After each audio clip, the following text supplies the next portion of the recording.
بسم اللہ الرحمن الرحیم۔ تمام تعریفیں اللہ کے لیے، درود اور سلام محمد اور آل محمد کے لیے صلوات۔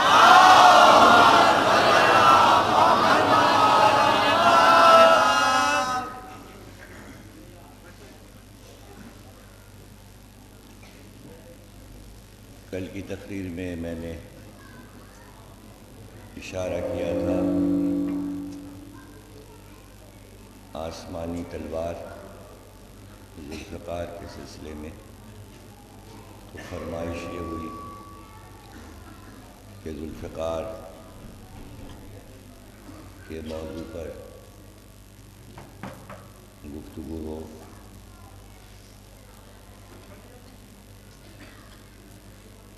ذوالفقار یہ نام آسمانی نام ہے، اور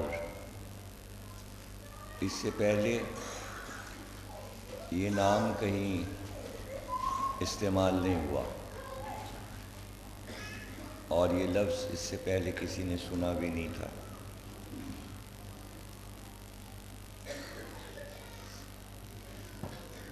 وہ الفاظ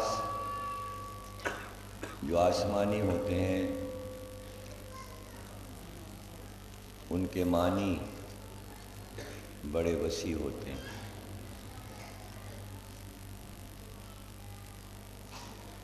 فقار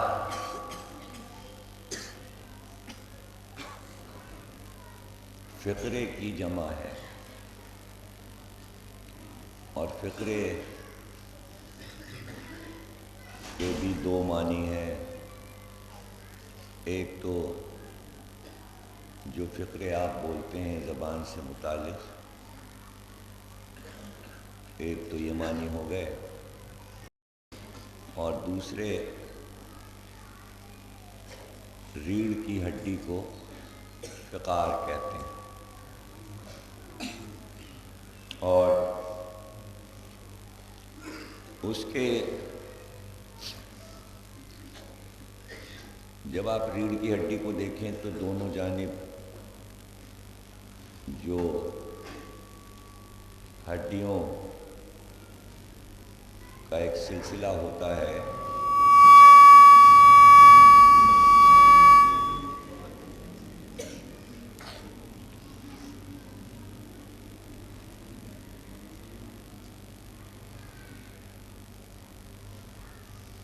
چھیڑو نہیں اس کو، بار بار چھیڑ کیوں رہے اس کو؟ ابھی لگا ہے اس کو، لگا نعرہ سلام۔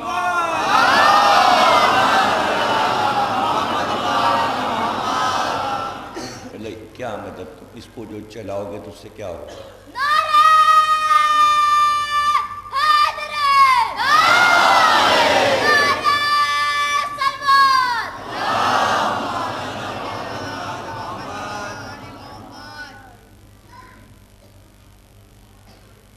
اب نہیں چھیڑنا اس کو، سیٹی بجے گی۔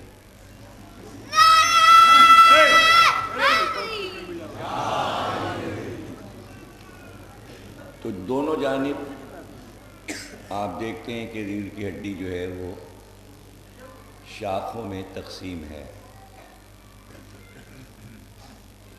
تو چونکہ جمع ہے، ایک ہڈی کو فقرہ کہتے ہیں، تو اس کا جو پورا نقشہ بنتا ہے ریڑھ کی ہڈی کا، بس ذوالفقار اسی طرح کی تھی، اس لیے اس کو ذوالفقار کہتے تھے کہ ریڑھ کی ہڈی سے مشابہ۔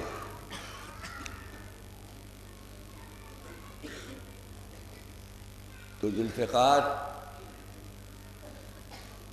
خود بھی اسلام کے لیے ریڑھ کی ہڈی بن گئی۔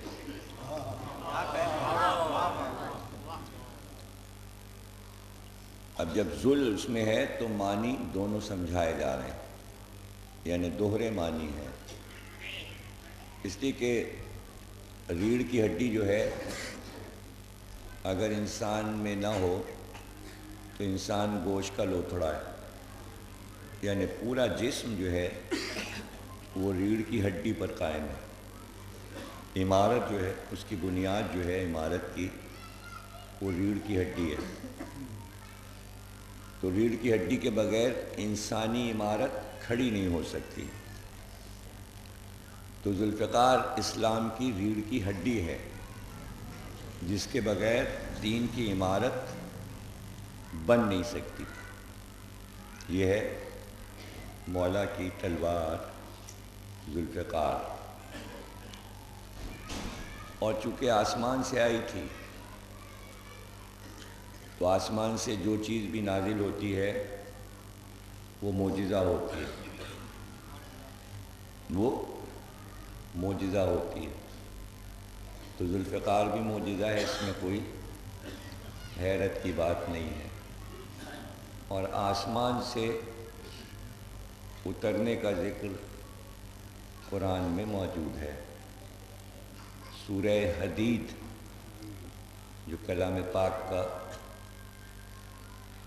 مشہور سورہ ہے، وہ ذوالفقار کی شان میں اترا، جس میں یہ کہا گیا کہ ہم نے لوہے کو آسمان سے نازل کیا۔ تو وہ لوہا جو آسمان سے نازل ہوا وہی ہے ذوالفقار۔ حدید کہتے ہیں لوہے کو۔ تو سورہ خود بتا رہا ہے کہ میرا نام لوہا ہے۔ تو لوہے کا نزول جو ہے وہ بتا رہا ہے کہ ذوالفقار یہاں بنائی نہیں گئی، بلکہ وہاں سے ڈھل کر آئی، آسمانوں سے آئی۔ تو اب جو چیز اوپر سے نازل ہو اس کو بینات کہتے ہیں۔ بینات کے ایک معنی معجزہ بھی، بینات یعنی معجزہ، وہ چیز جو آسمان سے نازل ہو۔ تو اب آسمان سے جتنی بھی چیزیں نازل ہوئی ہیں وہ سب معجزہ ہیں۔ قرآن معجزہ ہے، نور نبی معجزہ ہے، نور چارہ معصومین معجزہ ہے، مائدہ نازل ہوا، مائدہ معجزہ ہے، حدیث قصہ نازل ہوئی، آیت تطہیر نازل ہوئی، سورہ دہر نازل ہوا، اہل بیت کے لیے پھل نازل ہوئے۔ تو جو بھی نزول اوپر سے ہو رہا ہے وہ سب معجزہ ہے، اور وہ باقی رہنے والا معجزہ ہے، یعنی اس کو فنا نہیں ہے۔ جو چیز اوپر سے آئے گی وہ فنا نہیں ہو سکتی۔ اسی طرح ذوالفقار بھی، وہ بھی ایک معجزہ ہے جو آسمان سے نازل ہے، اور آسمان سے اس وقت نازل ہوا کہ جب جنگ احد میں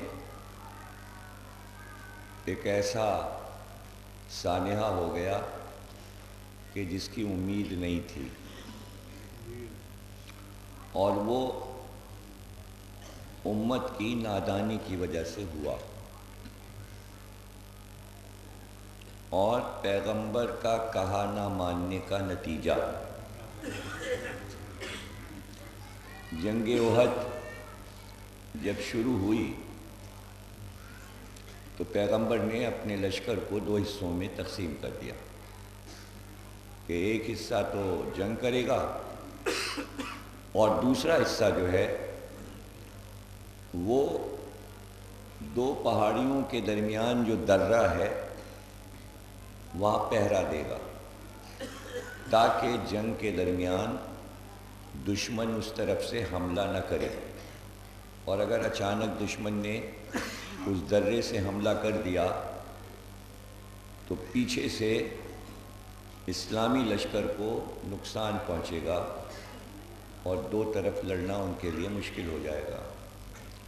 اس لیے حضور نے فرمایا لشکر کے دوسرے حصے سے کہ یہاں سے ہٹنا نہیں، اپنی جگہ نہیں چھوڑنا، چاہے آندھی آئے یا طوفان، تم اسی جگہ کھڑے رہنا۔ اب وہ حصہ لشکر کا وہاں موجود ہے، اور خالد بن ولید نامی شخص جو ہے وہ سردار ہے ان پر، تاکہ وہ نگرانی کرے اس جگہ کی کہ ادھر سے دشمن نہ آ جائے۔ یہاں تک کہ کافروں سے لڑائی ہوئی اور مسلمانوں کا لشکر جیت گیا اور دشمن پسپا ہو گیا۔ جب لڑائی جیت لی، رسول اللہ نے، مسلمانوں نے فتح پائی، تو اب فتح پانے کے بعد لڑائی کا دوسرا حصہ مسلمان یہی سمجھتے تھے کہ پھر دشمن کو لوٹا جاتا ہے اور جتنا مال و اسباب ہے اس کو مال غنیمت کہا جاتا ہے اور اس کی لوٹائی شروع ہو جاتی ہے۔ تو لڑائی جب فتح ہو گئی تو انہوں نے دشمن کے مال کو لوٹنا شروع کیا۔ مال جب لوٹنے لگا تو وہ لشکر کا حصہ جو درے پر موجود تھا وہ آپس میں للچائی نظروں سے دیکھنے لگے کہ سارا مال تو یہ لوٹ لیں گے اور ہم لوگ رہ جائیں گے۔ تو سب نے دوڑ لگا دی کہ چلو بھائی ہم بھی لوٹیں۔ وہ وہاں سے ہٹ گئے اور مال لوٹنے کے لیے بیچ میدان میں آ گئے۔ تو دشمنوں کا وہ سردار جس کا نام میں نے بتایا خالد بن ولید، جو کہ دشمن کے لشکر کی نگرانی کر رہا تھا، وہ ٹہلتا ہوا اس طرف آیا، اس نے دیکھا کہ مسلمان تو مال لوٹ ہی رہے ہیں، تو اس نے اپنے دستے کو کہا کہ حملہ کر دو۔ پیچھے سے وہ لشکر آ گیا دشمن کا، اور اب جو حملہ کیا یہ تو مال لوٹنے میں لگے تھے، پیچھے سے جو مارنا شروع کیا تو مسلمان سب مال وال بھول گئے اور لڑائی کا چلن بھی بھول گئے، اس لیے کہ چاروں طرف سے گھر گئے اور جیتی ہوئی لڑائی ہار میں تبدیل ہو گئی۔ اور پھر تو دشمنوں نے اتنا مارا مسلمانوں کو کہ سارے مسلمان لڑنے کے بجائے بھاگنا شروع ہو گئے اور بھاگ بھاگ کے جو پاس کی پہاڑیاں تھیں ان پہ چڑھنا شروع ہو گئے اور رسول اللہ کو اکیلے چھوڑ کے چلے گئے۔ میدان میں رسول اللہ اکیلے رہ گئے اور سب پہاڑیوں پہ اتنی تیز چڑھے کہ مڑ کے نہیں دیکھا کہ ہم چوٹی تک پہنچ جائیں۔ بھاگ رہے ہیں تیز تیز بھاگ رہے ہیں، یعنی اس بھاگنے والوں نے خود بیان کیا اور مقابلے میں بیان کیا ان کا، بھئی تم کتنے تیز بھاگے؟ کہنے بھئی ہم تو بہت تیز بھاگے۔ کہ تم کس کے آگے نکل گئے؟ کہنے ہم تو اس سے بھی آگے نکل گئے۔ کہنے تم کتنے اونچے تک گئے تھے؟ کہنے لگے ہاں ہم تو چوٹی تک پہنچ گئے۔ تو اس میں ایک صاحب نے کہا کہ ہم تو چوٹی پہ پہنچ کے اونچک رہے تھے جیسے پہاڑی بکرا اونچکتا ہے پہاڑی۔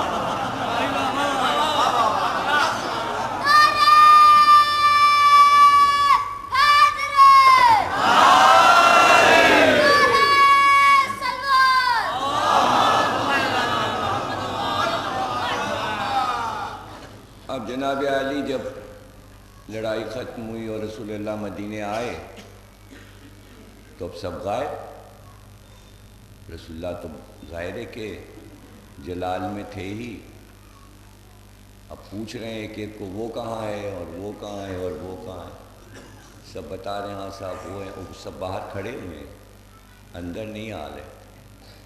تو ان کا بھائی چلو اب رسول اللہ کا سامنا کریں، ان کو بھی آ جانے دو، ان کو بھی آ جانے دو، ان کو بھی آ جانے دو۔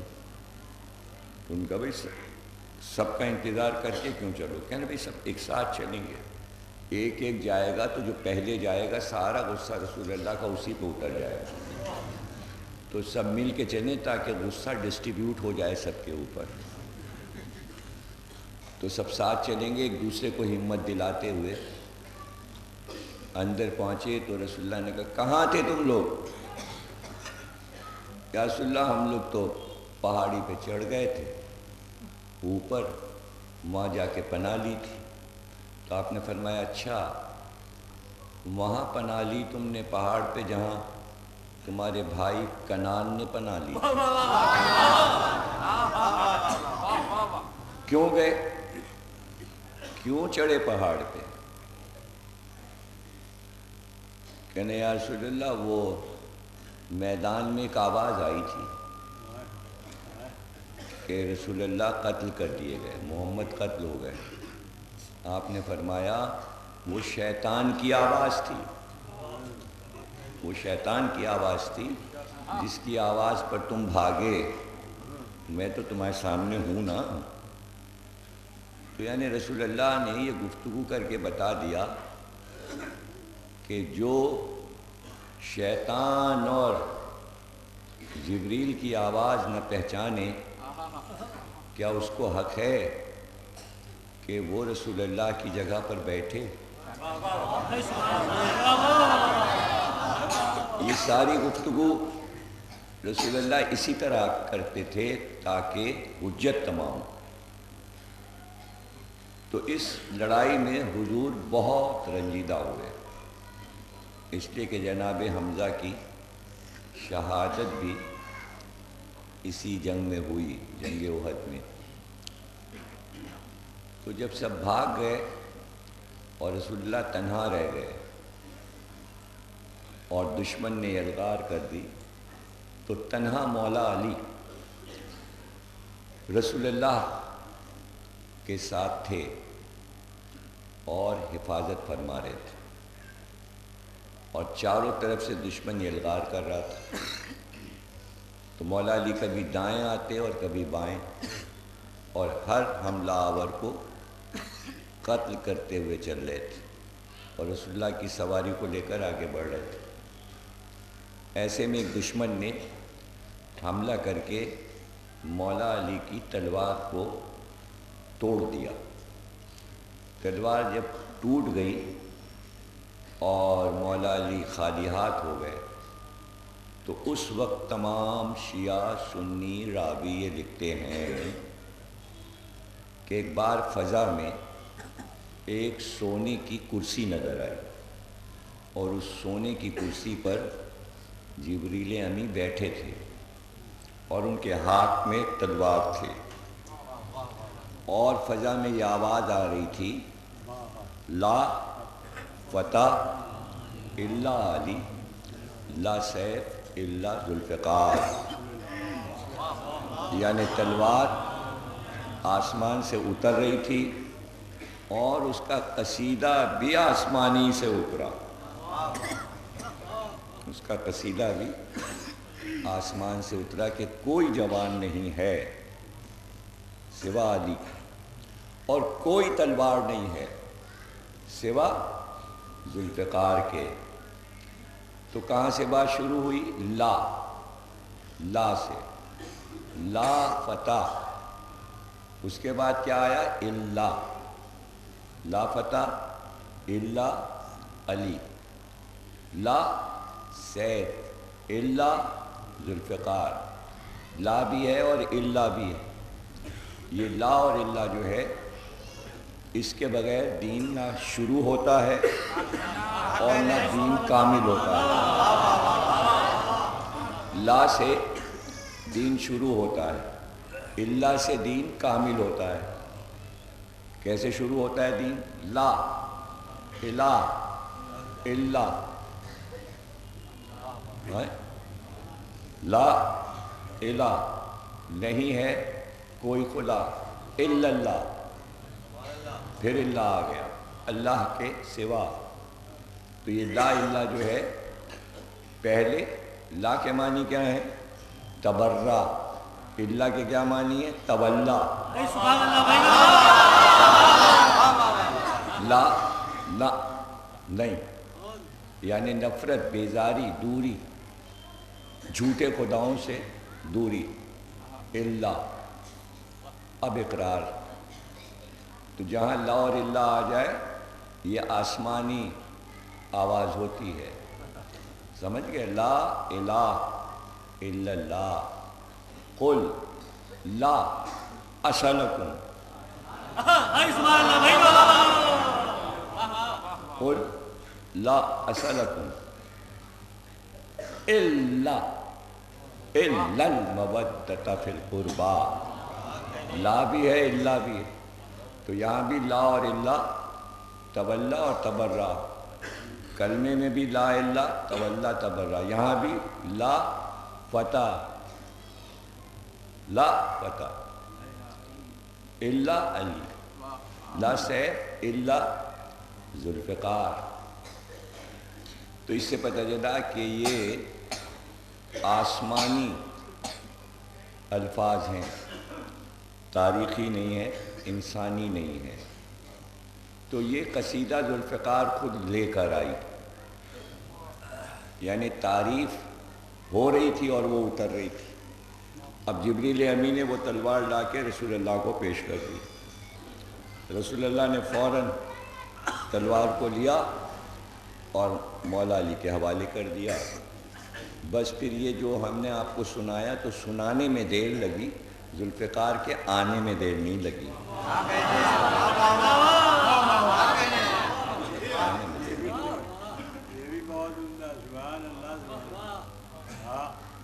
پتہ نہیں، شاید کل کی تقریر میں یہاں عرض کر رہا تھا کہ جبریل امین موتی کو توڑنے آئے، شاید کل ہی کی تقریر میں تھا نا، یا بھول گیا؟ آج آپ چپ بہت ہیں، کیا بات ہے؟ کھانا نہیں کھایا آپ نے یا کیا تھا؟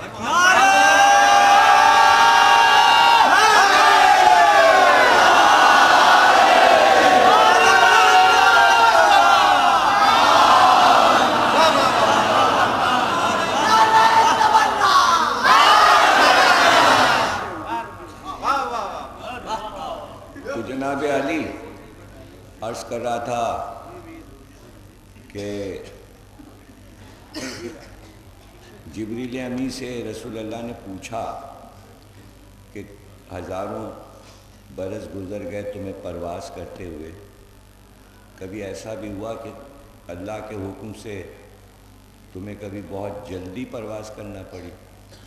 تو جبریل نے کہا جی ہاں، وہ کئی مقام ایسے آئے ہیں کہ جس میں میں نے اتنی تیز پرواز کی ہے کہ اس تیزی کو بیان نہیں کیا جا سکتا، اور وہ یہ 3-4 مقام ہیں۔ ایک مقام تو وہ ہے کہ جب یوسف کو کنویں میں پھینکا گیا تو اللہ نے مجھے حکم دیا اتنی جلدی جاؤ کہ گرتے ہوئے یوسف کو پانی پر گرنے سے پہلے سنبھال لو۔ اور دوسرا مقام کہتے ہیں جبریل امین کہ جب حضرت ابراہیم حضرت اسماعیل کے گلے پہ چھری رکھ چکے اور چھری چلا رہے تھے، یعنی ارادہ کیا تھا، تو اللہ نے کہا اتنی جلدی جاؤ کہ چھری کی دھار اسماعیل کی گردن پر چلے، اس سے پہلے اسماعیل کو ہٹا کے دمبا رکھ دو۔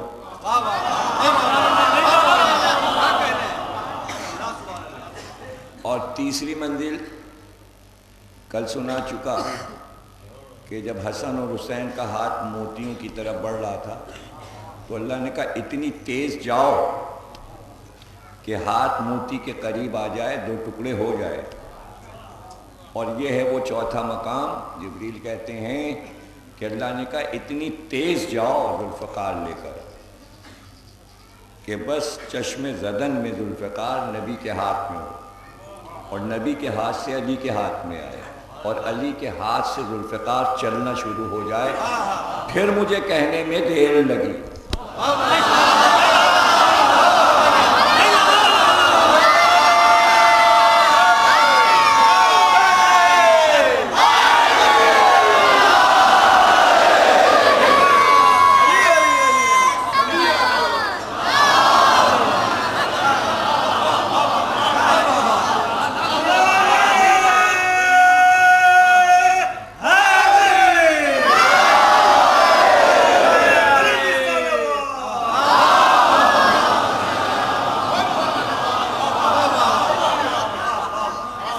اب جو چلی ذوالفقار تو پہلی بار چلی تھی، ابھی تو اتری ہے، اور علی نے اب یلغار ہے رسول اللہ پہ کافروں کی چاروں طرف سے،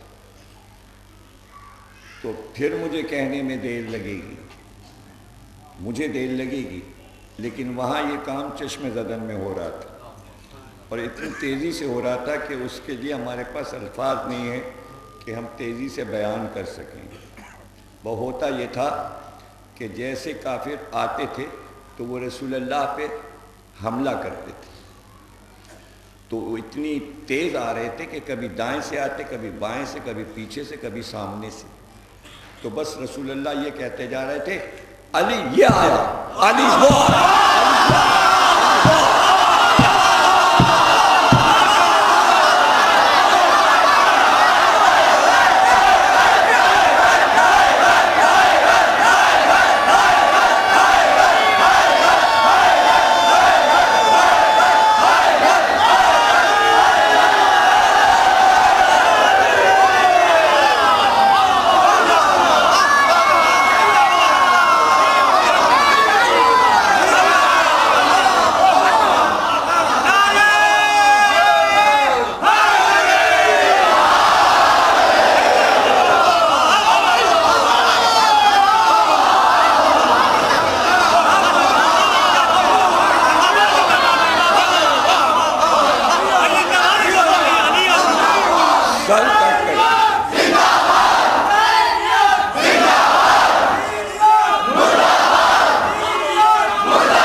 اب آپ سوچئے کہ آسمانی تلوار ہے تو وہ کس طرح چلتی ہوگی۔ کتاب ہے میری بہرحال ذوالفقار پہ تفصیلی، جس میں میں نے لکھا ہے کہ عصائے موسیٰ کو جتنے معجزے ملے تھے وہ سارے معجزے ذوالفقار کے پاس تھے۔ چونکہ دو منہ کی تھی، کہتے دہن کھول دیتی تھی اور انسان کو ایسے کھاتی تھی کہ جیسے پرندہ دانہ چگتا ہے، اور اس کے دونوں طرف دھار تھی، ادھر سے بھی چلتی تھی اور ادھر سے بھی چلتی تھی۔ اور ظاہر ہے کہ مولا علی جب تلوار چلاتے تھے تو عرب میں صرف مولا علی کے لیے یہ بات مخصوص تھی کہ 3 طرح کے وار کرتے تھے،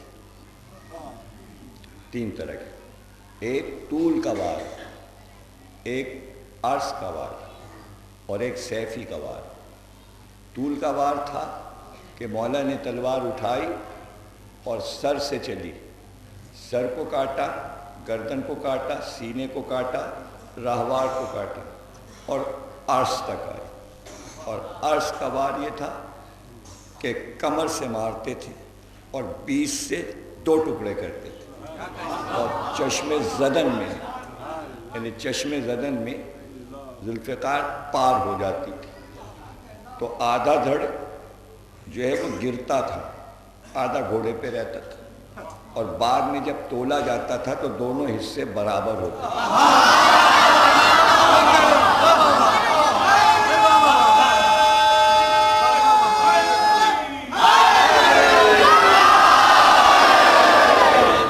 برابر ہوتے، اور سیفی کا وار یہ تھا کہ ہسلی کی ہڈی سے وار کرتے تھے اور ترچھا یوں کاٹتا ہوا جاتا تھا، تو ترچھا جسم کٹتا تھا، اس میں بھی اگر دونوں حصے تولے جائیں تو برابر ہوتے تھے۔ چونکہ علی کا نام ہے قسیم، قسیم کہتے ہیں برابر برابر تقسیم کرنے والا۔ اچھا یہ بات ظاہر ہے کہ بہت مشہور تھی، صفین میں بھی یہ بات ہوئی تھی کہ بھئی چہرے پہ نقاب ڈال کر جو آیا ہے علی کی طرف سے تو ہو سکتا ہے یہ علی ہوں، تو آپس میں حاکم شام اور اس کے مشیر میں بحث ہوئی، ایک کہے کہ یہ علی ہیں، دوسرا کہہ کہ نہیں، تو اس نے کہا کہ بھئی بحث کی ضرورت ہی نہیں ہے، جا کے اس کو تول لو، اگر برابر ہیں دونوں حصے تو علی ہیں۔ اب دیکھیے آپ، یہ کتنی مشہور عرب میں بات ہو چکی ہے، صدیاں گزر گئیں، مولا علی کے بارے میں جو بات لکھ دی گئی وہ ہمیشہ سچ رہے گی۔ معصوم کے بارے میں اس میں کبھی بال برابر فرق نہیں ہو سکتا۔ ایک بادشاہ گزرا ہے، اس کا نام ہے مرہ بن قیس۔ وہ اپنے تخت پہ بیٹھا تھا، درباری بھی بیٹھے تھے، تو اس نے پوچھا کہ بھائی یہ ہمارے جو اجداد گزرے ہیں، کافر اجداد، ان کو کس نے قتل کیا؟ تو تمام درباریوں نے کہا وہ علی نے قتل کیا تھا۔ تو مرہ بن قیس نے کہا علی کہاں ملے گا؟ کہا وہ اب کہاں ملے گا، اب تو اس کا روضہ نجف میں ہے۔ کہا ہم اس سے بدلہ لیں گے اپنے اجداد کا۔ پوری فوج لے کے مرہ بن قیس نجف پہنچ گیا۔ آپ جب زیارت کرنے جائیں تو مولا علی کی زری جو ہے، تو بڑے دروازے سے جب آپ داخل ہوں گے سیدھے ہاتھ کی طرف سے، تو زری کو دیکھیں گے آپ کہ زری کے نیچے 2 سوراخ بنے ہوئے ہیں، جیسے ایسے انگلی کر کے سوراخ کوئی بناتے، وہ سوراخ اب تک بنے ہوئے ہیں۔ خدام سے پوچھیے گا تو آپ کو وہ یہی واقعہ سنائے گا جو تاریخ نجف میں لکھا ہے۔ وہ آیا اور روضے میں داخل ہوا تلوار لیے ہوئے، اور کہنے لگا علی اٹھو، میں اپنے اجداد کا انتقام لینے تم سے آیا ہوں۔ یہ کہہ کے زری کے قریب آیا تو زری سے 2 انگلیاں نکلیں۔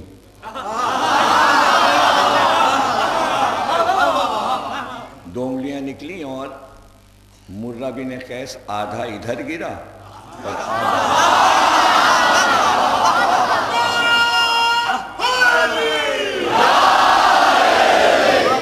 اور ایک قطرہ خون نہیں۔ تو خداموں نے اس کو اٹھا کے باہر پھینکا، دونوں حصے جسم کے۔ جب باہر پھینکا تو خون بہا۔ روزے میں نجس خون نہیں گرا، باہر پھینکا تو خون گرا۔ اب لوگوں نے کہا بھئی یہ کیسے مر گیا؟ یہ تو ابھی تلوار لے کے اور حملہ آور ہوا تھا زری پر، تو اس کو کس نے مار ڈالا؟ پھر علماء کرام کو بلایا گیا کہ مسئلہ حل کیجیے، یہ کیسے مر گیا، اس کو کس نے مارا؟ تو اس کے دونوں حصوں کو دیکھ کر تمام عرفاء نے کہا کہ اس کو کسی نے نہیں مارا، پہلے ترازو لاؤ۔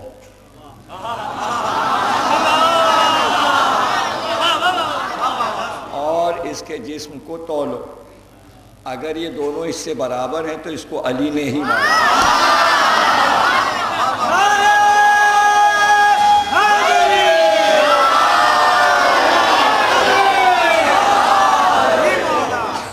اب جو ترازو میں تولا گیا تو دونوں حصے برابر، تو طے ہو گیا کہ یہ 2 انگلیاں فاتح خیبر کی تھیں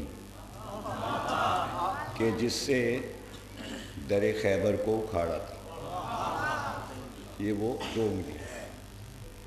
تو مولا علی کے بارے میں بہت سی باتیں تو یہ ہیں کہ رسول اللہ نے بیان کر دی، بہت سی ان کے مولا کے شاگردوں نے بیان کی، مولا کے اصحاب نے بیان کی، اور بہت سی باتیں مولا نے خود بیان کی، اور وہ سب صداقت پر مبنی ہیں۔ تو بعض سوال تو ایسے ہیں جو بہت مشکل تھے، اور ظاہر ہے کہ مولا علی کے علاوہ اور کون جواب دے سکتا تھا۔ تو اس میں سے ایک مشکل سوال یہ ہے کہ پوچھنے والے نے مولا علی سے کہا کہ جب سے آپ نے تلوار اٹھائی ہے آج تک آپ کے مقابل جو بھی آیا وہ بچ کے نہیں بھاگ سکا، وہ آپ کے وار سے مارا گیا۔ یہ بھی ایک پورا ریکارڈ ہر ایک کے لیے تو نہیں ہو سکتا کہ جو تلوار کی زد پہ آ گیا پھر وہ بچ نہیں سکا۔ تو پوچھنے والے نے پوچھا مولا یہ کیسے ہو جاتا ہے؟ اتنے بڑے بڑے پہلوان آپ کے مقابل آتے ہیں اور وہ آپ کے ہاتھ سے قتل ہو جاتے ہیں۔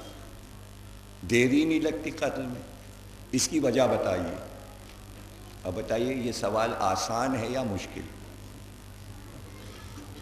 آپ سوچیے، اس کا جواب مولا کی زبان سے کتنا مشکل ہے کہ سمجھنے والا سمجھ سکے۔ مولا نے کہا ہاں ایسا ہوتا ہے، ایسا ہی ہوا۔ بڑے سے بڑا پہلوان کتنا ہی بہادر کیوں نہ ہو، میرے مقابل آیا اور قتل ہو گئے، آیا اور قتل ہو گئے۔ آپ نے فرمایا کہ جب وہ آتا ہے میرے مقابل تو پہلی بار جیسے ہی اس کی آنکھ میری آنکھ سے ٹکراتی ہے تو اس کا پورا وجود، اس کا پورا وجود، اس کا پورا جسم، اس کا رواں رواں پکارنے لگتا ہے، جا علی کے ہاتھ سے قتل ہو جا۔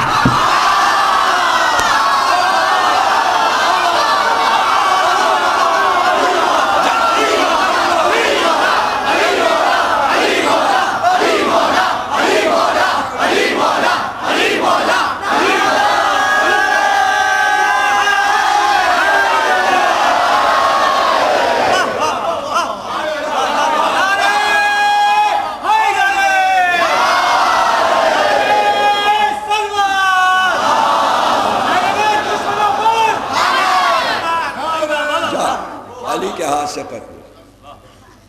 اب آپ بتائیے یہ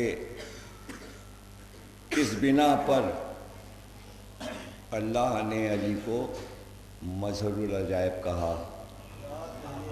یہ سب عجائب ہیں، یہ دنیا کی کہاں سمجھ میں آئیں گی؟ بھئی یہ باتیں ان کی سمجھ میں آئیں گی جو علی کی معرفت رکھتے ہیں۔ معرفت کہیں بکتی نہیں ہے۔ اگر یہ مجلسیں نہ ہوتی تو ہمیں علی کی کبھی معرفت ہو ہی نہیں سکتی۔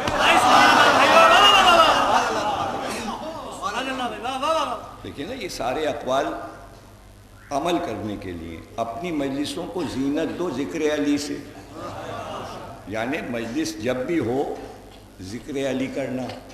اب دوسرا قول، اپنے بچوں کی تربیت کرو ولایت علی پر، دوسرا قول۔ تو یہ سب ہوتا کیسے؟ جب تک یہ مجلس نہ ہوتی تو زینت کیسے ہوتی؟ یہ مجلس نہ ہوتی تو بچوں کی تربیت کیسے ہوتی؟ اور پھر معرفت علی کیسے ہوتی؟ تو پتہ چلا مجلس بنیاد ہے، اس کا اصل مقصد ذکر علی ہے، اور اس کے پیچھے یہ بات چھپی ہے کہ بچوں کی تربیت ہو محبت علی پر، اور جب معرفت پیدا ہوگی تب یہ علم سمجھ میں آئے گا۔ اب آپ بتائیے کہ قول رسول کے خلاف اگر کوئی آپ سے یہ کہے کہ ذکر علی نہ کرو، یہ کر لو، یہ کر لو، یہ کر لو،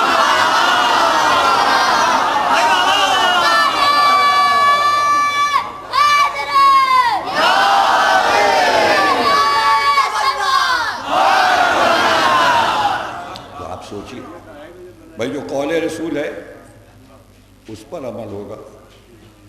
میں کسی بھی چیز کے خلاف نہیں ہوں جو کچھ دین میں ہے، جو کچھ ہے دین میں، فروع ہو یا اصول، میں کبھی کسی چیز کی مخالفت نہیں کرتا، لیکن میں ایک طریقہ کار بتاتا ہوں۔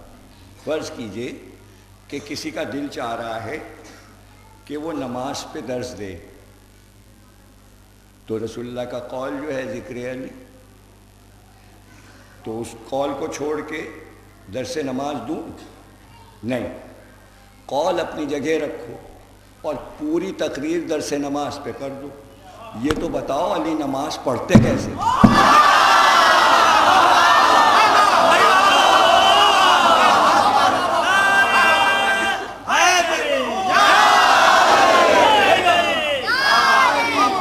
کوئی کہے کہ بھئی روزے پہ تقریر کر دیجئے، تو قول رسول جو ہے کہ مجلس کو زینت دو ذکر علی سے، تو ہاں کر دیجئے روزے پہ تقریر۔ بتائیے ان کے روزے ایسے تھے کہ روزے تو دنیا رکھ رہی ہے، لیکن جب یہ روزے رکھتے تھے تو سورہ اترتا تھا۔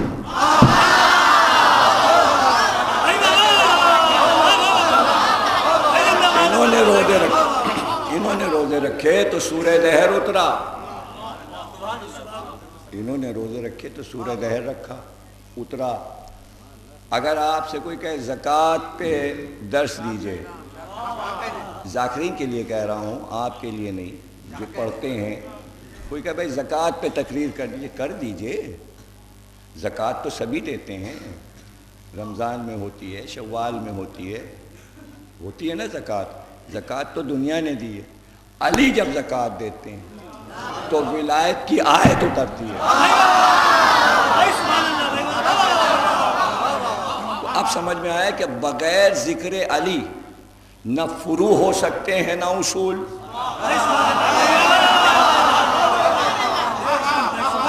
اور اگر کوئی نماز، روزہ، حج، زکوٰۃ، خمس، توحید، عدل، نبوت، امامت، قیامت پر تقریر کر رہا ہے اور علی کو چھوڑ کے کر رہا ہے تو وہ جہالت۔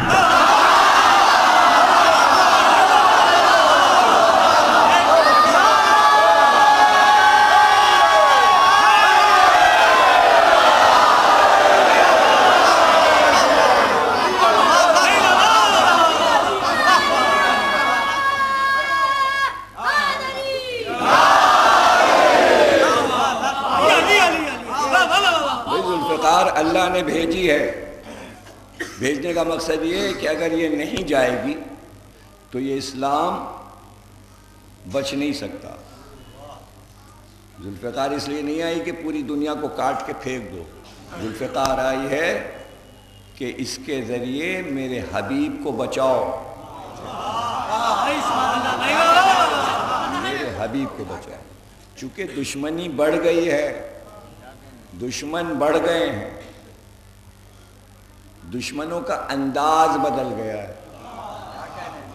دیکھیے جب تک دشمن مکے میں تھا ابو طالب کافی ابو طالب کافی، دشمن محمد کو قتل کرنا چاہتا ہے، ابو طالب بستر بدل دیتے، بیٹوں کو لٹا دیتے، محمد کو ہٹا لیتے، دفاع کا یہ انتظام ہے۔ اب ہے میدان کا معاملہ، اب بستر کا معاملہ نہیں ہے۔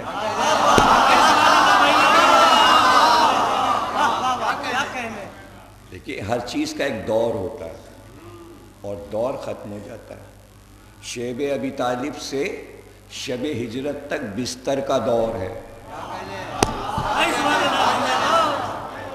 ارے لکھنؤ کے مجمع میں یہ جملہ نہیں سمجھا گیا، بڑا افسوس ہو رہا ہے۔ کیا اس کی تشریح کرنی پڑے گی؟ شیب ابی طالب میں بستر بچھا ہے، محمد سو رہے ہیں، محمد کو ہٹایا، ابو طالب نے علی کو سلایا تاکہ دشمن دھوکے میں آ جائے، علی کو مار ڈالے، محمد کو ابو طالب بچا لیں۔ اب یہ روز بستر بدلا جا رہا ہے، بدلا جا رہا ہے، بدلا جا رہا ہے۔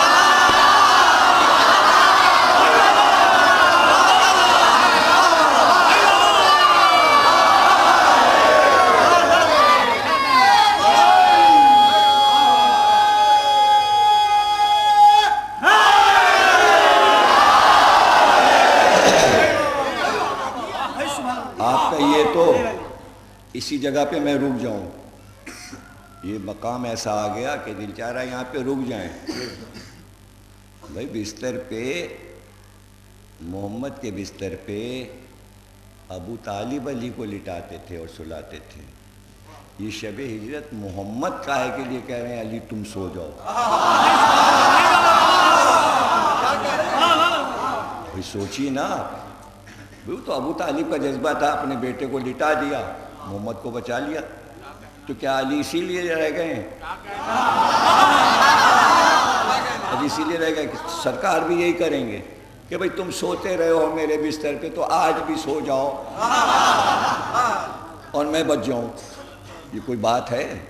چھوٹے بھائی کو بستر پہ کوئی بڑا بھائی لٹا کے کہے گا تم مر جاؤ میں بچ جاؤں؟ سوچنے کی باتیں ہیں بھائی، ذرا سا غور کیجئے، غور نہیں کریں گے تو لطف نہیں آئے گا آپ کو ذکر علی کا، اس پہ توجہ کیجئے۔ رسول اللہ نے خود تھوڑی کہا ہے علی سے کہ میرے بستر پہ آج سو جاؤ، 40 پہلوان تلوار لیے ہوئے، دشمن باہر موجود ہے، سرکار نے خود نہیں کہا، جبریل کو اللہ نے بھیجا ہے، اللہ نے کہلوایا ہے کہ محمد تم جاؤ علی کو بستر پہ سلاؤ۔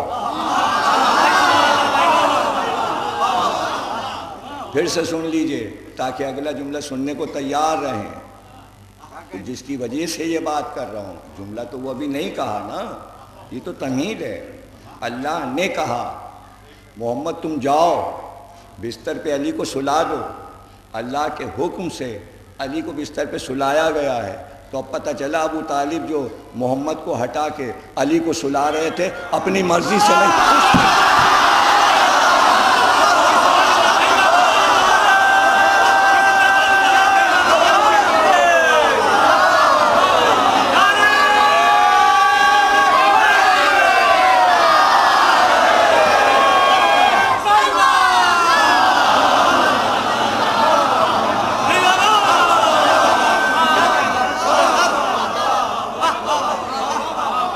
بتائیے یہ سارا مسئلہ توحید کا ہے نا، تو توحید کو سمجھانے کے لیے بغیر ذکر علی توحید سمجھ میں آئے گی؟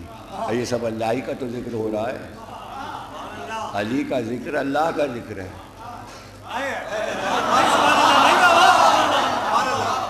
جب تک یہ بات دماغوں میں مسلمانوں کے بیٹھے گی نہیں کہ ذکر علی ذکر اللہ ہے،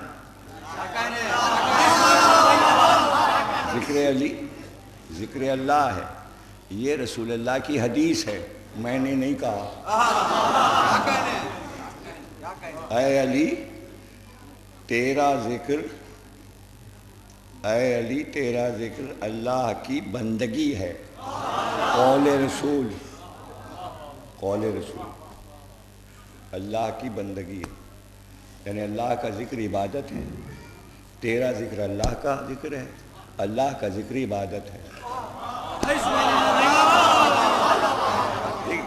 کتنے ذہن کتنے تنگ ہوتے ہیں جب آپ یہ کہیں گے تو لوگ کہہ دیں گے نہیں قول رسول ضعیف ہے، حالانکہ مشہور حدیث کی کتابوں میں ہے ذکر علی اللہ کی بندگی ہے۔ نہیں ایسا کیسے ہو سکتا ہے، یہ تو شرک ہو جائے گا۔ اور یوں میں سمجھا دوں ذکر علی اللہ کا ذکر، اللہ کا ذکر عبادت۔ ابھی بھی نہ سمجھ میں آئے تو میں کیا کروں؟ اگر اب بھی کسی کے سمجھ میں نہ آئے اور آپ سمجھا نہ سکیں تو کیا کر سکتے ہیں؟ پھر وہی بات آ جائے گی کہ تربیت بچپن سے ہوئی ہے یا نہیں ہوئی ہے، ذکر علی کی چھاؤں میں ضروری ہے۔ علی نے خیبر فتح کیا اور چلے، مدینے میں رسول اللہ پہلے آئے اور آ کر کہا علی خیبر فتح کر کے آ رہے ہیں، مسلمانوں تم جاؤ اور سرحد مدینہ پر جا کر علی کا شاندار استقبال کرو۔ تو انصار مدینہ جو تھے انہوں نے تیاری شروع کی علی کے استقبال کی۔ سارے انصار اپنے گھروں میں آئے اور اپنے چھوٹے چھوٹے بچوں کو بلایا، 6 سال 7 سال 8 سال 10 سال کے بچوں کو بلایا اور ان کو نئے کپڑے پہنائے، نئے کپڑے، نئے سلوا کے درزی سے اچھے خوبصورت کپڑے سلوا کے، سر پہ خوبصورت عمامہ باندھا، شملے لٹکا دیے، دولہا بنا دیا، آنکھوں میں سرما لگا دیا، بچوں کی زلفیں کاندھوں پہ ڈال دیں۔ جب سج گئے دولہا بن گئے بچے تو سب کے باپ اپنے اپنے بچوں کو کاندھوں پر بٹھا کے چلے، بچوں کو اپنے کاندھوں پر۔ ایک تو یہ مجھے اتنا جھکنا پڑ رہا ہے اس مائک کے لیے کہ میں کیا کروں، میری کمر میں درد ہو گیا۔ ابھی مائک جو ہے نا یوں ہوتا ہے، اب یوں ہو رہا ہوں میں۔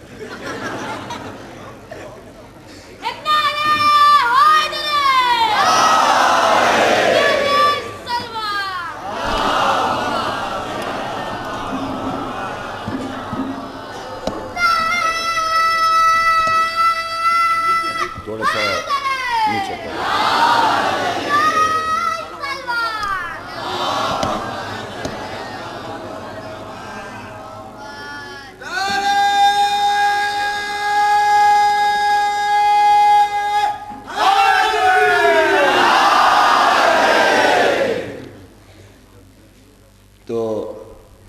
کیا عرض کر رہا تھا،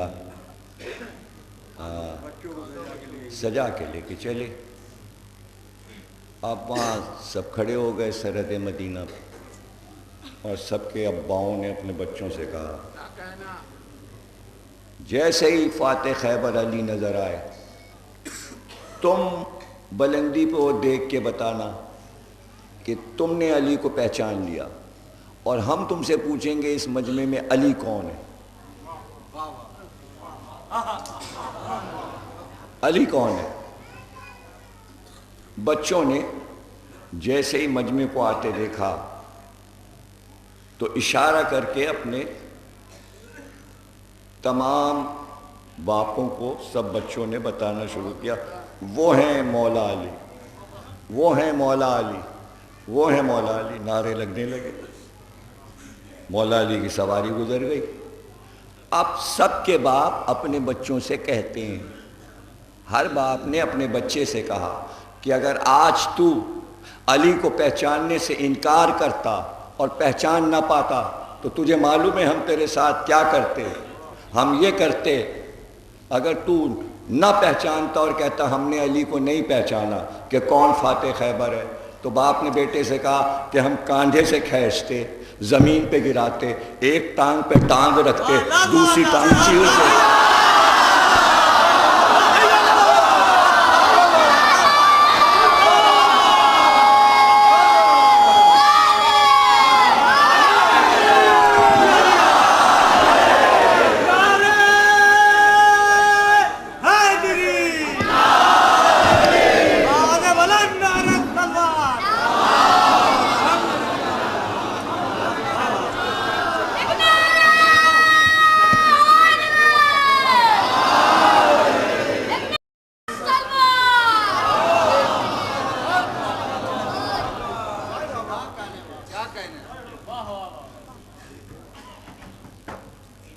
اس کی ترکیب سن لو. ایک تو تم اتنے چھوٹے سے ہو، تم کو کائے کو بھیجا،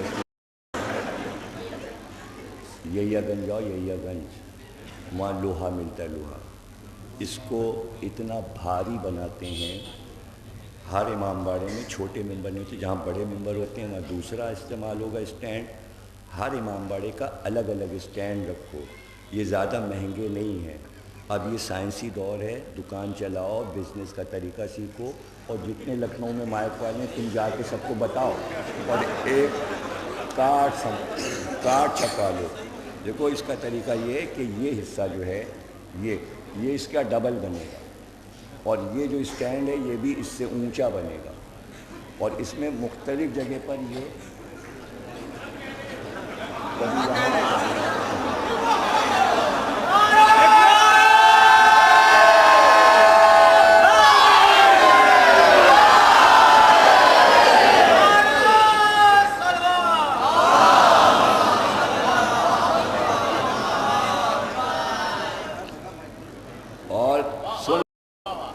اس کی جو چوڑیاں ہیں، چونکہ یہ بار بار کھلتا ہے نا تو چوڑی مرتی ہے اس کی، تو اس کو ہر مہینے 1.5 مہینے کے بعد اس کی نئی چوڑی بنے گی، اس لیے کہ چوڑی خراب ہو جاتی ہے.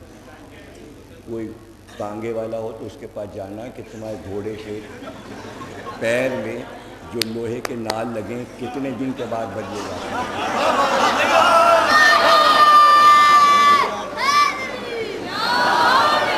گھبراؤ نہیں، تمہارے ذریعے سب کو سنا رہا ہوں، تم سے مطلب نہیں ہے. یہ سب کو معلوم ہونا چاہیے کہ یہ سارے اصول جو ہیں اب یہ سب بدل چکا ہے. یہ سسٹم جو ہے نا یہ پرانا ہو گیا. یہ شاہان اودھ کے دور کا تھا، اب یہ ختم ہو گیا. مولانا کبن صاحب کے دور کے یہ مائک ہیں. کبن صاحب کو مرے ہوئے 63 میں مرے تھے. کبن صاحب کتنے برس ہو گئے؟ 63 سے اب تک کئے سال ہو گئے؟ 1963 میں مولانا قلبِ حسین صاحب کا انتقال ہوا. کتنے برس ہو گئے؟ 48 برس پرانا مائک ہے.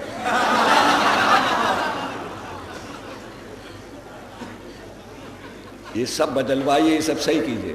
آئندہ سال انشاءاللہ جب ہم آئیں تو یہ سب سسٹم ہٹا دیجیے.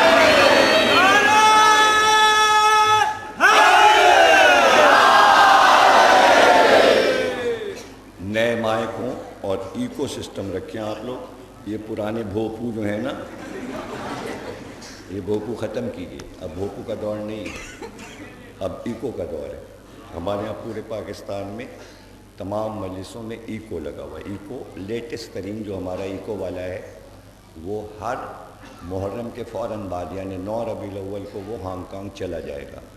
اور ہانگ کانگ میں جو لیٹسٹ ترین مائک ہوں گے 3-4 سیٹ لے کے آ جائے گا.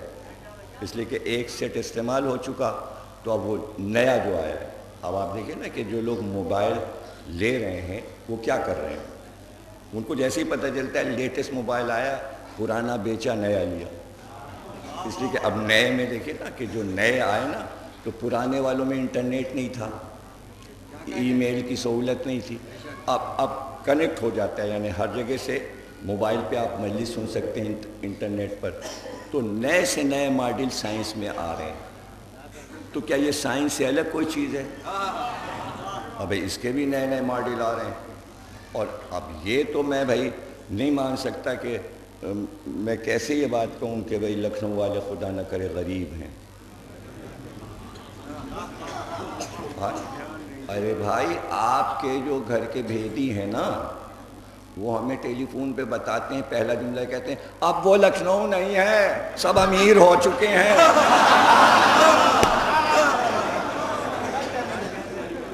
اب آپ پوچھئے کہ کس نے مجھے فون پہ بتایا ہوگا پاکستان میں. آ تو رہے ہیں آپ، اب وہ غریب لکھنؤ نہیں ہے، بڑا پیسہ. ارے بھائی تو وہ پیسہ تھوڑا سا لاؤڈ اسپیکر پہ تو لگا ہاں بھائی. برا نہ مانے حسین آباد والے، ان کا مائک بھی صحیح نہیں ہے. برا نہ مانے درگاہ والے، ان کا مائک بھی صحیح نہیں ہے. برا نہ مانے میرن صاحب والے، ان کا مائک بھی صحیح نہیں ہے. بھائی میری پسند کا نہیں ہے، بس میں جانتا ہوں. یہ جو گود میں گر جائے، ادھر گر جائے، یہ کیا ہے؟ ابھی تقریر کریں کہ مطلب یہ کہ مطلب کیا کریں؟ اس کو سنبھالیں کہ تقریر کو سنبھالیں کہ اس کو سنبھالیں؟ ابھی ذاکر کے لیے تقریر سنبھالنا ہی ایک مشکل کام ہے. وہ کبھی ادھر گری جا رہی ہے تقریر، کبھی ادھر گری جا رہی ہے، نہ فضائل جوڑ رہے ہیں نہ مسائل. اس کے لیے تو ایک مصیبت ہوتی ہے بولنا، اور وہ بھی بغیر دیکھے بول رہا ہے اور جانے کیا بول رہا ہے اس کو پتہ بھی نہیں ہو. اب ایسے میں یہ مسائل آپ خود ذرا سب سوچئے. اب دیکھیں نا اس کے کتنے زینے ہیں. اگر مولانا صاحب ہم سے کہہ دیتے کہ یہاں بیٹھیے تو پھر اس کا کیا ہوتا؟ اچھا یہ تو دیکھیں نا لکھنؤ والوں کی ایسی ایسی روایتیں ہیں کہ میں کیا بتاؤں. جہاں غفران معاف کا مجلس 2 3 4 اندر دالان میں، اب 5 تاریخ سے مجمع باہر، تو ممبر باہر آ گیا. اور غفران معاف کا ممبر ذرا سا اس سے کچھ اونچا ہی ہوگا، اور اتنا بھاری تھا، مجھے پتہ نہیں وہ بدل گیا کہ ہے. تو اس کو 40 آدمی تو اٹھاتے تھے. بھاری لکڑی کا پرانا شیشم کا بنا ہوا تھا. اب وہ باہر لایا گیا، باہر آ گیا. اب مجمع بڑھنے لگا. 9 تاریخ کو یہ عالم ہوتا تھا کہ قبریں خالی نہیں.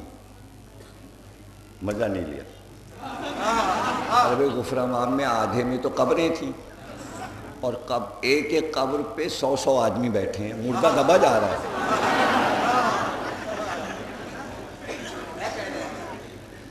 اور بڑے بڑے علماء، کوئی چھوٹے موٹے تھوڑی لیٹے تھے وہاں، وہ سب ابھی لیٹے ہیں، اور سارے مومنین ان کو دبائے بیٹھے ہوئے ہیں. اور گرمی کا یہ عالم، ہاتھ کے پنکھے چل رہے ہیں. اور کبن صاحب آئے، تشریف لائے، بسم اللہ بیٹھے وہ. اب دیکھیں وہ یہاں تک آ گئے. مجمع چیخا سرکار ایک زینہ اور. اب کبن صاحب یہاں گئے، سرکار ایک زینہ اور. اب کوئی بڑے میاں کھڑے ہوئے، کوئی نواب یا کوئی اکیلے، اب کوئی نہیں بولے گا پورا. سرکار عرشے پر. اب وہ عرشے پر آ گئے. اب بتائیے اگر یہ ہوتا میرے ساتھ اور میں عرشے پہ ہوتا تو اس کا کیا ہوتا؟ میں تو عرشے پہ ہوتا، یہ کہاں ہوتا؟ تو بھائی یہ سب روایتیں ہیں اور لکھنؤ کی ایک پوری تاریخ ہے، تو اس میں یہ جو حصے دار ہے اس کو بھی بہت اچھا سا، اب لیکن اب خوشی ہو رہی ہے کہ جو پرانے امام باڑے تھے کس طرح شاندار طریقے سے بنائے گئے ہیں۔ ابھی آج میں جنت البقیع کا روضہ دیکھ رہا تھا اور نجف کا روضہ دیکھا، سب مطلب نئے طریقے سے اس کو جو بنا رہے ہیں مومنین اور کوشش کر رہے ہیں، تو ہر چیز پہ توجہ ہو تو کیا کہنا۔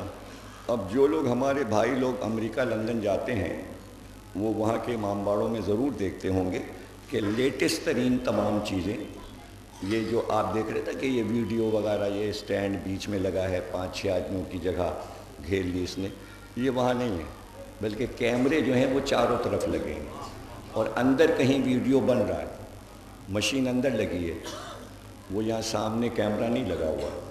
اسی طرح مائک سسٹم ہے کہ پورے میں اندر اندر تار پھیلے ہوئے ہیں، نہ کوئی سیٹی بجے گی، نہ کوئی شور ہوگا، یکساں آواز رہے گی۔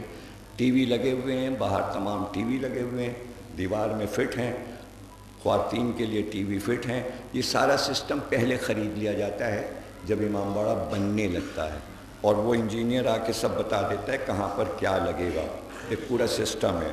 اور اس کے بعد اسکرین، بہت بڑا اسکرین، یہ وہاں سے لے کے یہاں تک اسکرین بھی چل رہا ہوتا ہے کہ جو لوگ ممبر پہ نہیں دیکھ پا رہے ہیں وہ اسکرین کو دیکھتے رہیں اگر باہر کھڑے ہوئے ہیں۔ یہ سب پہلے سسٹم بن جاتا ہے، اور جب آپ مجلس کر کے باہر دروازے پہ پہنچیں گے تو وہ جو اندر ویڈیو بنا رہی تھی مشین اور کیمرہ، تو اس کے ساتھ وہ کئی ہزار سیڑھیاں بھی بناتی جا رہی تھی، تو ایک ایک سیڑھی وہیں دروازے پہ آپ کو مل جائے گی لیٹسٹ تقریر کی۔ یہ ہے سسٹم۔ سعودی عرب جو لوگ حج کرنے گئے ہیں، پریس میں قرآن چھپ رہا ہوتا ہے، کئی لاکھ حاجی اتر رہے ہوتے ہیں، وہاں سے پریس قرآن کو چھاپتا ہے، بائنڈنگ مشین نے بائنڈنگ کی، وہاں سے وہ چلتا ہوا آیا، یہ سیکنڈوں کا کام ہے، حاجی آگے بڑھا، قرآن دے دیا، چھپتا آ رہا ہے، دیتا جا رہا ہے، لاکھوں قرآن مشین چھاپ رہی ہے، بائنڈنگ ہو رہی ہے، مشین چل رہی ہے، یعنی ہر مذہبی چیز میں ایک لیٹسٹ ترین پوری دنیا نے ترقی کر لی ہے۔ تو اہل لکھنؤ بھی ان تمام سسٹمز کو دوبارہ جائزہ لے کر بہت اچھا سسٹم بناتے ہیں اور زمانے کے دھارے پر ان چیزوں کو ساتھ میں لے آئیں۔ اس لیے کہ میں تو دیکھیے نا، لکھنؤ کی محبت میں آتا ہوں، یہ کوئی دعوت یا میں مہمان بن کے نہیں آیا ہوں کہ کوئی میں کہوں کہ بھائی مجھے بلاؤ، مجھے اتنا پیسہ دو، یہ کرو، ہوٹل میں ٹھہراؤ، نہیں، کچھ نہیں، یہ تو میرا گھر ہے، یہ میرا گھر ہے۔ جیسے گھر میں آدمی آتا ہے اس طرح میں آیا ہوں، لیکن جیسے جیسے عزاداری میں شہرت لوگوں کی بڑھے گی تو آپ جو بزرگ لوگ ہیں وہ اپنے بچوں کو کیسے کوشش کریں گے کہ ہم تمام نوحہ خانوں کو لکھنؤ بلائیں، ہم تمام دنیا کے ذاکروں کو لکھنؤ میں بلائیں اور ہم ان کے لیے اہتمام کریں۔ تو یہ ساری چیزیں اچھی، جب وہ آئیں گے تو ان کے لیے یہ تنقید کا باعث بن جائے گا، اس لیے کہ وہ لکھنؤ کو نہیں سمجھتے، سمجھے نا؟ ہم لکھنؤ کو سمجھتے ہیں، ہم نے تو پیدا ہو کے آنکھ کھول کے لکھنؤ کو دیکھا ہے، تو ہمیں سب کچھ معلوم ہے کہ اس کے پیچھے کیا مسئلہ ہے، وہ نہیں سمجھ پائیں گے۔ مثلاً آپ کہیں گے بھئی ندیم سرور آ رہا ہے، اب آپ اس کو سارے امام باڑوں میں پڑھائیں گے، نوحے کے لیے یہ بہت ضروری ہے، وہ پڑھے گا نہیں، جب وہ یہ دیکھے گا تو نہیں پڑھے گا، واپس چلا جائے گا۔ یہ میں آپ کو نفسیات بتا رہا ہوں۔ اسی طرح جتنے نوحہ خان ہیں، اگر یہ صحیح نہیں ہے تو نوحہ خان کبھی نوحہ نہیں پڑھے گا۔ اور یہ سسٹم نہ نوحے کے لیے ہے نہ ذاکری کے لیے، یہ بہت پرانا سسٹم ہے، یہ بالکل بیکار ہو چکا، اب یہ کسی کام کا نہیں رہا، سب نئی چیزیں آ گئی ہیں، وہ استعمال ہوتی ہیں۔ اسی طرح جب اور ذاکرین کو آپ بلائیں گے، بڑے بڑے ذاکرین جو اور بھی مشہور ہو رہے ہیں پنجاب میں، ادھر ادھر امریکہ میں، لندن میں، نئے نئے ذاکر آ رہے ہیں، ایک سے ایک تقریریں کر رہے ہیں، تو جب وہ اس طرف بلائے جائیں اگر، تو جب وہ آئیں تو ہر چیز ان کے سسٹم کے مطابق معیار پر لکھنؤ میں موجود ہونی چاہیے، ہمیں کسی سے پیچھے نہیں ہونا چاہیے۔ اور یہ اسی وقت ہو سکتا ہے کہ جب آپ اپنی سوچ اور فکر سے نوجوان بکس دیکھتے رہیں، اب تو کمپیوٹر ہے، کمپیوٹر صرف آج جا کے ویب سائٹ پہ لاؤڈ اسپیکر کی ویب سائٹ کھولیں، کئی لاکھ ماڈل دکھائے گا کمپیوٹر، یہ اتنے کا، یہ اتنے کا، اس کی یہ خاصیت، اس کی یہ خاصیت، اس کی آواز اتنے رینج میں، اس کی آواز اتنے رینج میں، پورا چارٹ کھل جائے گا، پورا چارٹ کھل جائے گا۔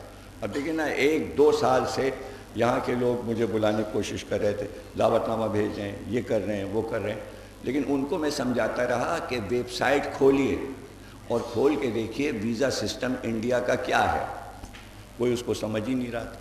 تو آخر میں جب علی عباس صاحب گئے تو جو میرے ساتھ کمپوزر ریحان صاحب آئے ہیں، یہ کمپیوٹر کے ماہر ہیں، یہ کمپیوٹر کے کیڑے ہیں، جو چاہے آپ ان سے کمپیوٹر کی بات پوچھ لیجئے، یہ اتنے ماہر ہیں۔ یہ 12 سال سے میرے ساتھ کمپیوٹر کا کام کر رہے ہیں اور 100 کتابیں میری کمپوز کر چکے ہیں، میری ویب سائٹ بھی دیکھ رہے ہیں، کمپیوٹر پہ سارا سسٹم، میری سیڈیاں، یہ سارا کام یہ کرتے ہیں۔ تو جب آپ ان سے پوچھیں گے تو انہوں نے سمجھایا مولانا کو کہ اب یہ دیکھیے ویب سائٹ، انڈیا گورنمنٹ یہ کہہ رہی ہے، یہ والا فارم یہ اس طرح آئے گا، یہ اس طرح بھرا جائے گا، پھر وہاں جائے گا، پھر وہ اٹیس ہوگا، ایک یہاں اٹیس ہوگا، یہ سارا سسٹم سمجھ لیجئے، تب آپ کسی کو بلا سکتے ہیں۔ تو اگر لکھنؤ کے 4 آدمی یہ بات جانتے ہیں تو فائدہ، ارے سب کو معلوم ہونا چاہیے، سب کو پتہ چلنا چاہیے، تاکہ جو بھی چاہے اس کام کو کر دے۔ تو بھائی علی یہ چاہتے تھے کہ امت کے سب لوگ علم کو سمجھیں، رسول اللہ یہ چاہتے تھے کہ جتنے مسلمان ہیں سب میں یہ خوبیاں ہونی چاہیے جو علی میں ہیں، وہ شجاع بھی ہوں، وہ سخی بھی ہوں، وہ عالم بھی ہوں، لیکن یہ ٹس سے مس نہیں ہو رہے تھے۔ تو ہمیں امت کے مسلمان نہیں بننا، ہمیں سلمان بننا ہے، سلمان بننا۔ کل ایمان تو کوئی بھی نہیں بن سکتا، لیکن اگر سلمان بن جائیں ہم سب تو کیا کہنا۔ تو ظاہر ہے کہ بھائی سلمان فارسی کا کیا کہنا۔ اور پھر آپ یہ دیکھیے کہ مولا نے نمونہ بھی دکھا دیا کہ مالک اشتر، لیکن بہت بہادر ہے مالک اشتر، تو ظاہر ہے کل ایمان نہیں بن سکتے، رہیں گے مالک اشتر، یعنی سلمان تک رہیں گے، سلمان کے اوپر نہیں جائیں گے۔ اب مسلمان سے تو اوپر ہو چکے مالک اشتر، اور سلمان کی منزل تک آ گئے ہیں، اور کل ایمان کی منزل جا نہیں سکتے، اور دونوں لڑ رہے ہیں، ادھر مولا علی لڑ رہے ہیں اور ادھر مالک اشتر لڑ رہے ہیں، اور گھوم گھوم کے مالک اشتر مولا سے کہتے جا رہے ہیں، مولا علی دیکھیے کتنی لاشیں میں نے گرائی ہیں، دیکھیے مولا علی کتنے سر میں نے گرائے، مطلب یہ کہ آپ نے کتنے کاٹے۔ تو وہیں سے تلوار چلاتے ہوئے علی نے آواز دی، ارے تو گھاس کی طرح کاٹے پھینکے دے رہا ہے، میری ذوالفقار دیکھ دیکھ کے چل رہی ہے۔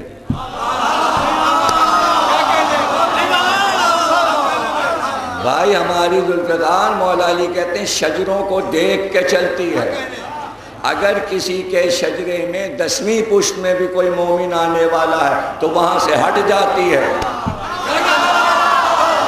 اور کافر کو قتل کر دیتی ہے۔ تو یعنی ذوالفقار صلبوں میں شجروں کو جانتی ہے۔ شروع میں کہا تھا کہ آسمانی ہے، اس لیے ہر معجزہ اس کے پاس ہے۔ عصائے موسیٰ کبھی گھٹتا تھا کبھی بڑھتا تھا، ذوالفقار بھی 14 ہاتھ بڑھتی تھی اور پھر سمٹ کے واپس آئی،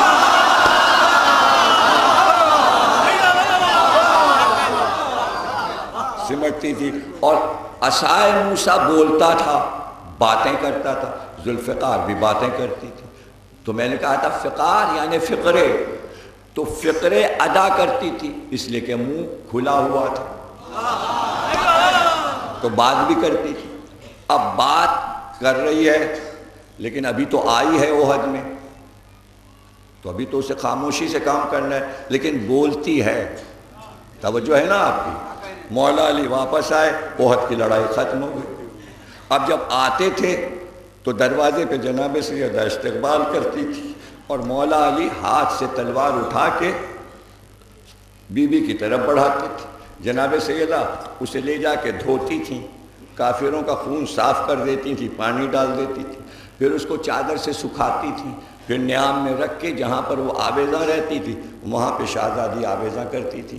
جب چلنے لگتے تھے دوسری لڑائی کے لیے تو مولا علی آتے تھے، جناب سیدہ ذوالفقار پیش کرتی تھی، مولا علی لے کر باہر آتے تھے۔ احد کے بعد تلوار لے کر مولا علی گھر میں آئے، جناب سیدہ نے استقبال کیا، جیسے ہی استقبال کیا تلوار پیش کی مولا علی نے، جیسے ہی تلوار پیش کی کہا سیدہ اس تلوار کو تو تم پہچانتی نہیں ہوگی، اس لیے کہ یہ تو آج ہی آسمان سے آئی ہے۔ بی بی مسکرائیں، کہا میں اس کو آپ سے زیادہ جانتی ہوں،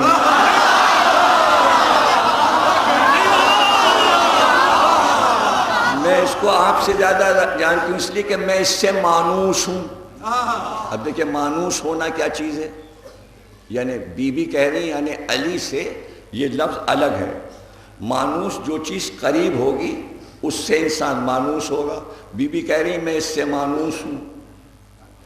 مولا علی چپ ہو گئے، واپس گئے رسول اللہ کے پاس بیٹھ گئے، کہا عجیب واقعہ ہوا۔ رسول اللہ نے کہا کیا ہوا؟ کہا میں نے ذوالفقار سیدہ کے سامنے پیش کی، انہوں نے اس کو دیکھتے ہی کہا کہ میں اس سے مانوس ہوں، میں اسے اچھی طرح جانتی ہوں، آج ہی تو آسمان سے اتری ہے ذوالفقار، یہ کیا کہا سیدہ نے؟ رسول اللہ نے کہا اچھا چلو ذرا سیدہ سے پوچھیں۔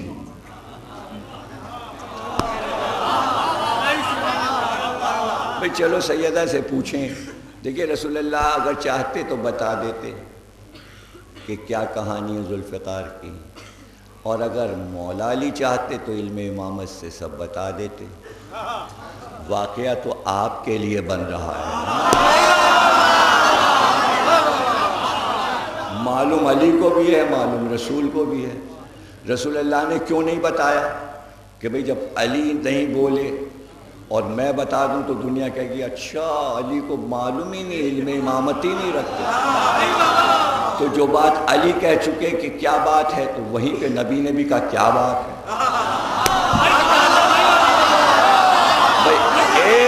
ایک نور کے دونوں حصے ہیں، جو یہ کہے گا وہی یہ کہے گا۔ تو انہوں نے کہا چلو بھائی سیدہ سے پوچھیں، تو دونوں آئے۔ رسول اللہ نے کہا سیدہ یہ ذوالفقار تو آج نازل ہوئی ہے، اور تم نے علی سے یہ کہا کہ میں اس سے مانوس ہوں، میں اس کو اچھی طرح جانتی ہوں، یہ کیا ماجرا ہے؟ کہا بابا آپ ہی تو کہتے ہیں کہ میں جب معراج میں سیب کے ایک درخت کے پاس سے گزرا تو میں نے پوچھا تو جبریل نے کہا یہ سیب آپ کے لیے ہے، یہ سیب آپ کے لیے ہے۔ وہ سیب توڑ کر جبریل نے آپ کو دیا، آپ نے وہ سیب نوش فرمایا، اور اس کے بعد آپ نے فرمایا سیدہ تیرے پاس سے اسی جنت کے سیب کی خوشبو آتی ہے۔ رسول اللہ نے کہا ہاں ایسا تو میں نے تمہیں بتایا۔ تو کہا بس بابا اسی سیب کے درخت کی جڑ سے ذوالفقار بنی ہے۔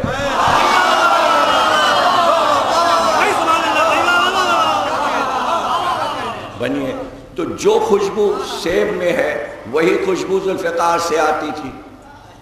تقریر ختم ہو گئی، اور کافی یہ مائک نے کہاں سے کہاں تقریر کو لمبا کر دیا۔ تو جناب علی یہ بات بڑے بڑوں کو نہیں پتا، یہ روایت عبداللہ ابن عباس کی روایت ہے کہ سیب کے جنت کے سیب کے درخت کی جڑ سے ذوالفقار بنی، لیکن کتنا جینیس شاعر میر انیس تھا، اس کو پتا تھا۔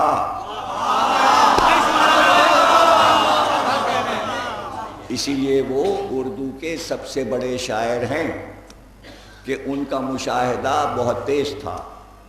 اہل لکھنؤ بہت خوش قسمت ہیں کہ انیس و دبیر کی قبر ہے یہاں، پورے ورلڈ میں لکھنؤ انیس کی وجہ سے مشہور ہے، اور میر انیس کا مقبرہ ایسا بننا چاہیے جیسے تاج محل۔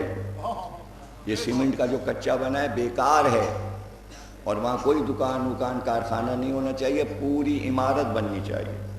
اور مجھ سے بہت بڑے بڑے پاکستان کے لوگوں نے میسج کروایا ہے کہ عوام سے کہیے کہ ہم اپنی دولت انیس و دبیر پہ خرچ کرنا چاہتے ہیں، ہم چاہتے ہیں کہ ہم انیس کی قبر پہ چاندی کی زری لگائیں، لیکن ہم وہ زری لے کے آئیں گے، ہمیں ویزا دلوائیے۔ سارا مسئلہ ویزے کا ہے، نہیں سمجھ رہے آپ؟ ارے بھائی اس کے لیے آپ سوچئے کہ بھئی سکھ جاتے ہیں لاہور زیارت کرنے تو ان کو ویزا پاکستان دیتا ہے وفد کو. اہل سنت کیا معین الدین چشتی اجمیری کا وفد آتا ہے زیارت کرنے, نظام الدین اولیاء کا آتا ہے. شیعوں کا کون سا وفد پاکستان سے آتا ہے زیارت کرنے؟ تو اگر میر انیس کی زیارت کرنے ایک وفد آ رہا ہے تو آپ کیوں نہیں کوشش کرتے کہ زیارت کے لیے ویزا دلوائیے؟ بھائی آپ کمیٹی بنائیے, ویزے دلوائیے. یہ دہشت گرد پاکستان ہے, واقعی پورا دہشت گرد ہے, لیکن سب دہشت گرد نہیں ہیں.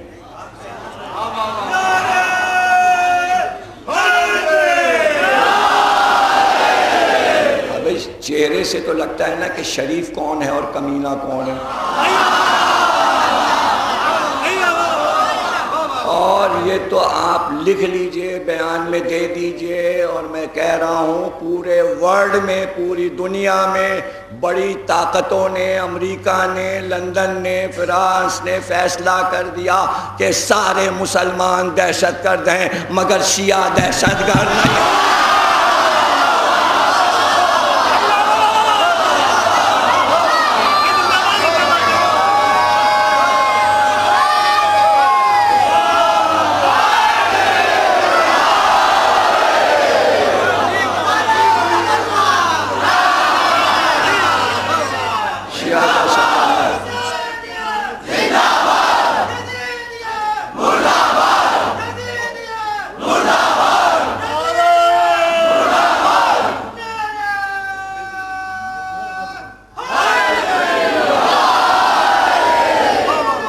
دہشت گرد نہیں, شیعہ دہشت گرد نہیں. اور آپ کو حیرت ہوگی جو جملہ میں سنا رہا ہوں کہ پاکستان میں جو کسٹم اور سیکورٹی پہ بیٹھتے ہیں ایئرپورٹ پہ وہ سب اہل سنت ہیں اور مختلف فرقوں کے لوگ ہیں. لیکن ہمارے جیسے لوگ جب پاسپورٹ پیش کرتے ہیں تو وہ بغیر چیک کیے یہ کہہ کے واپس کرتے ہیں آپ کا پاسپورٹ کیا چیک کرنا, آپ تو محبت والے لوگ ہیں.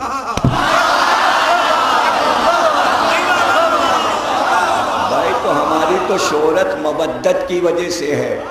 جہاں محبت ہوتی ہے وہاں دہشت گردی نہیں ہوتی. اس لیے رسول اللہ نے کہا تھا قُلْ لَا أَسْأَلُكُمْ عَلَيْهِ أَجْرًا إِلَّا الْمَوَدَّةَ فِي الْقُرْبَى. محبت کرو گے تو دہشت ختم ہو جائے.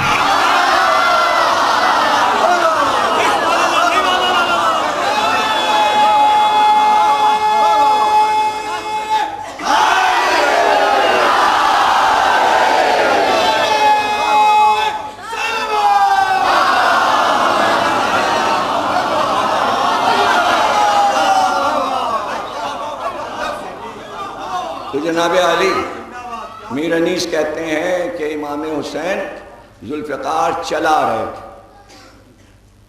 اور جنگ کر رہے تھے اور تلوار پہ لہو جو تھا وہ قطروں کی طرح ٹپک رہا تھا اور پوری تلوار سرخ ہو رہی تھی, اتنا قتل عام کر رہی تھی. اور ایسے میں میر انیس کہتے ہیں زیبا تھا دم جنگ پری وش اسے کہنا.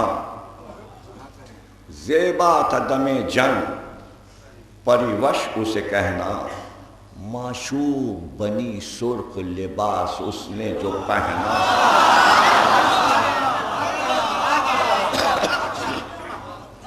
زیبا تھا دم جنگ پری وش اسے کہنا. معشوق بنی سرخ لباس اس نے جو پہنا. جوہر تھے کہ پہنے تھی دلہن پھولوں کا گہنا. جوہر تھے کہ پہنے تھی دلہن پھولوں کا گہنا.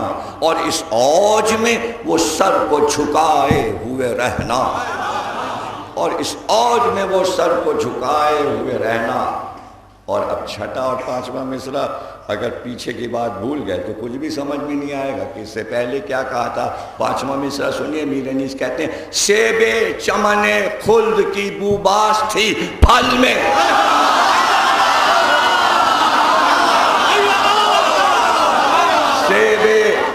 سیب چمن خلد کی بوباس تھی پھل میں. لیکن انیس انیس ہیں, تلوار کو دلہن بنا دیا. دلہن بیکار اگر دولہا نہ ہو. انیس بھول نہیں سکتے تھے کہ پہلے میں نے کیا کہا. میں نے یہ کہا زیبا ہے دم جنگ پری وش اسے کہنا, معشوق بنی سرخ لباس اس نے جو پہنا, جوہر تھے کہ پہنی تھی دلہن پھولوں کا گہنا. اس اوج میں وہ سر کو جھکائے ہوئے رہنا, دلہن سر جھکا کے چلتی ہے جب زیورات پہنتی, اس اوج میں وہ سر کو جھکائے ہوئے رہنا. سیب چمن خل کی بوباس تھی پھل میں, اور رہتی تھی وہ شبیر سے دولہا کی بغل میں.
شبیر سے دولہا کی بغل میں. تو جو ہے نا, اور جنگ کر رہے تھے امام حسین, اور غضب کے حملے کر رہے تھے, اور ایسے میں لڑتے لڑتے لڑتے لڑتے میمنہ میسرہ قلب لشکر الٹتے ہوئے ایک بار وہاں تک پہنچے جہاں علی اکبر کا لاشا پڑا تھا.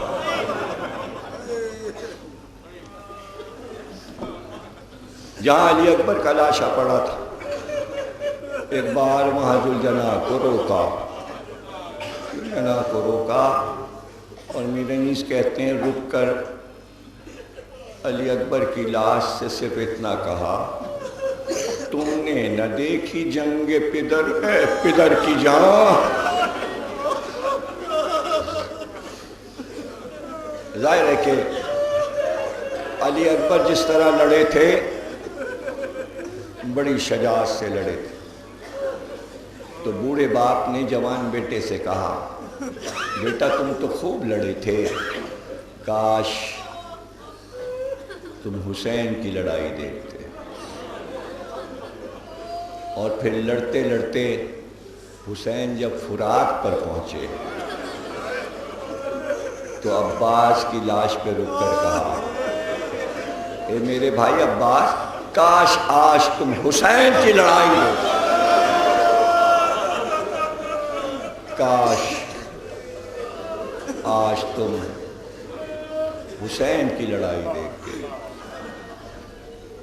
کہتے ہیں علامہ مجلسی نے لکھا ہے, قبر کا جو حال لکھا ہے کہ قبر میں کیا ہوتا ہے, تو اس میں امام کے حوالے سے لکھا ہے کہ مومن قبر میں جب پہنچتا ہے, مولا علی آتے ہیں تو جب اس کو جنت کا پروانہ دیتے ہیں تو مڑ کر جو بزرگ ان کے پاس ہوتے ہیں ان سے کہتے ہیں حبیب ابن مظاہر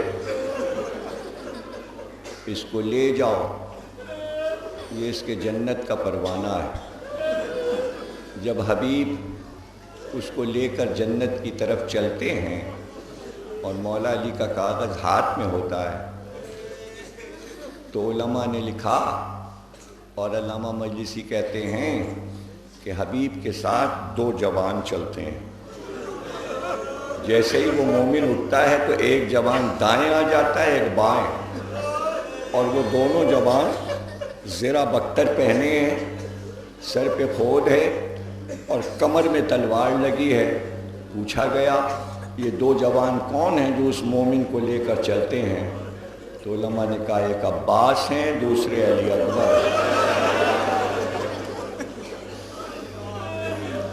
امام زمانہ سے خط لکھ کر پوچھا گیا کہ مومن کی قبر میں جب عباس و علی اکبر آتے ہیں تو فوجی لباس میں کیوں آتے ہیں؟ تو امام نے جواب دیا چونکہ دونوں کی لڑنے کی حسرت رہ گئی اس لیے اب تک لباس نہیں اترا، جب مہدی آئے گا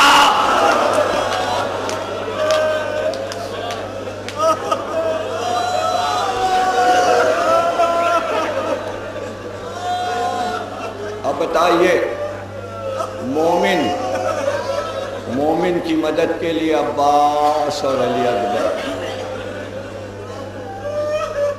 اور تلوار لگائے ہوئے، کیا آپ سن سکیں گے کہ میرے آخری جملے کی قدر و قیمت کیا ہے؟ ہائے جب خیمے جلے تو بیویوں نے دو نام سب سے پہلے پکارے، عباس آؤ، علی اکبر آؤ۔ بار الہ اس عبادت کو قبول فرما، ہمیں کوئی غم نہ دینا، صلی اللہ علیہ وسلم بحق محمد۔